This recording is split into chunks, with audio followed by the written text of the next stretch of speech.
Qatar की राजधानी दोहा में इमरजेंसी मीटिंग खत्म हो चुकी है। बड़ा अपडेट, जहां इजरायल के खिलाफ दोहा में मुस्लिम देश जुटे और बैठक में 50 से ज्यादा अरब इस्लामिक देश शामिल हुए। हालांकि प्रस्ताव में साझा सुरक्षा और रक्षा तंत्र पर जोर की बात, यही बड़ी खबर इस वक्त निकलकर सामने आ रही है। फिलहाल बड़ी खबर है, जहां देखिए किस तरीके से इस्लामी देशों ने इजरायल को चेतावनी दी है। समीर जी हां, इस्लामी देशों ने इजरायल को दी है वार्निंग, कतर पर दोबारा हमला किसी भी हाल में बर्दाश्त नहीं किया जाएगा। इजरायल के खिलाफ कानूनी कार्रवाई की मांग भी की गई है। तो ये बड़ा डेवलपमेंट है। ऐसा लग रहा है कि तमाम अरब देश, तमाम इस्लामिक देश अब इजरायल के खिलाफ एकजुट हो रहे हैं, लेकिन कुछ पुख्ता होगा क्या? सवाल तो यह भी है। मध्य पूर्व में महायुद्ध के आसार हैं। खबर देखिए क्या है। दोहा पर इजरायली हमलों के बाद इमरजेंसी बैठक होती है। मीटिंग में अरब लीग और ओआईसी के 50 से ज्यादा देश शामिल हुए। मिडिल ईस्ट अरब देशों की सुरक्षा के लिए यह बैठक हुई, क्योंकि यह कंसर्न जताया गया था दोहा में हुए इजरायली हमले के बाद। इजरायल के खिलाफ एकजुटता का संदेश देने के लिए यह मीटिंग बुलाई गई। अब किन मुद्दों पर प्रस्ताव पास हुआ, यह देखिए। अरब इस्लामी साझा सुरक्षा और रक्षा तंत्र पर इस मीटिंग में जोर दिया गया। इजरायल के खिलाफ कड़े प्रतिबंध लागू करने की मांग की गई। अमेरिका से इजरायली आक्रामकता रोकने की अपील की गई। गाजा में इजरायली हमलों को युद्ध अपराध बताया गया है, लेकिन हुआ क्या?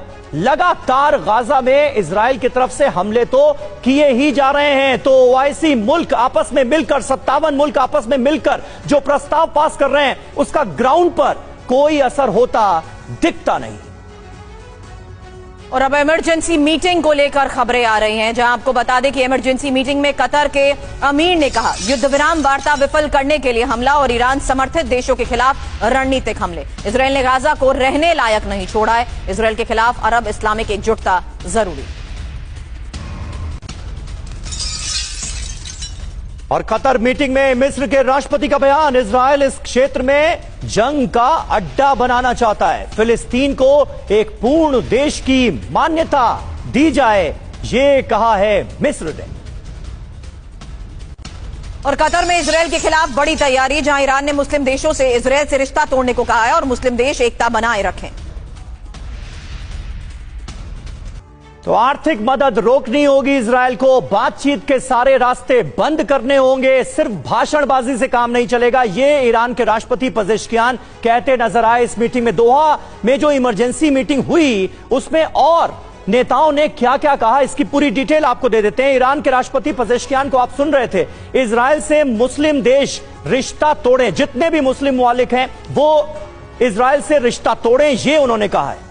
हालांकि कतर ने कहा हमलों से ईरान समर्थित समूह को डराना मकसद है। इसमें एक और बड़ी खबर है, मिस्र, जहां इजरायल पूरे इलाके को जंग का अड्डा बनाना चाहता है। समीर जी हां, मिस्र का रुख भी हमने देखा। इजरायल को लेकर लगातार इस मीटिंग में हमले बोले गए हैं, बयानात दिए गए हैं, लेकिन ग्राउंड पर इसका असर पड़ता हुआ इजरायल के रुख पर नजर तो आ नहीं रहा है। यह भी साफ तौर पर नजर आता है। ऐसे में दत्ता जी, किस तरह से आप इस डेवलपमेंट को देखते हैं? और अरब देश अगर साथ आ गए तो इजरायल पर आने वाले वक्त में क्या असर पड़ सकता है? अभी एक छोटा सा, हल्का सा दबाव अमेरिका पर पड़ता नजर आया है और अमेरिका भी एक फॉर्मेलिटी वाला स्टेटमेंट देकर कहीं ना कहीं बात को खत्म करने की कोशिश में लगता है कि हां, अब इजरायल हमले नहीं करेगा। बिल्कुल, देखिए ऐसा है कि बहुत विडंबना है। ये पूरे जो इस्लामिक देश हैं और जो अरब लीग है, 2 साल होने वाले हो गए जब हमास ने हमला किया था इजराइल के ऊपर, एक बहुत बड़ा दहशतगर्द हमला। उस समय तो इजराइल हमला नहीं कर रहा था हमास के ऊपर, यहाँ पैलेस्टाइन के ऊपर, यहाँ लेबनान में, कहीं पर भी। तो इन्होंने खुद अपने पैर पे कुल्हाड़ी मारी और अभी इजराइल उस नासूर को जड़ से खत्म करने में लगा हुआ है। और उसने ये माना है कि जब तक हमास कायम रहेगा यहाँ पर कोई पीस नहीं हो सकता, क्योंकि हमास का स्टेटेड ऑब्जेक्टिव है इजराइल की तबाही, और वही ऑब्जेक्टिव है ईरान का कि इजराइल को तो इस दुनिया में रहने का कोई हक ही नहीं है। तो अगर ये 1967 में, 1973 में पूरे अरब मुल्क मिलके भी इजराइल को नहीं हरा पाए, 2 साल से जो लगातार इजराइल हमला कर रहा है पैलेस्टीन के ऊपर, उसके बाद हिजबुल्लाह पे, उसके बाद हुती पे, उसके बाद ईरान पे, तब क्यों नहीं एकजुट हो गए?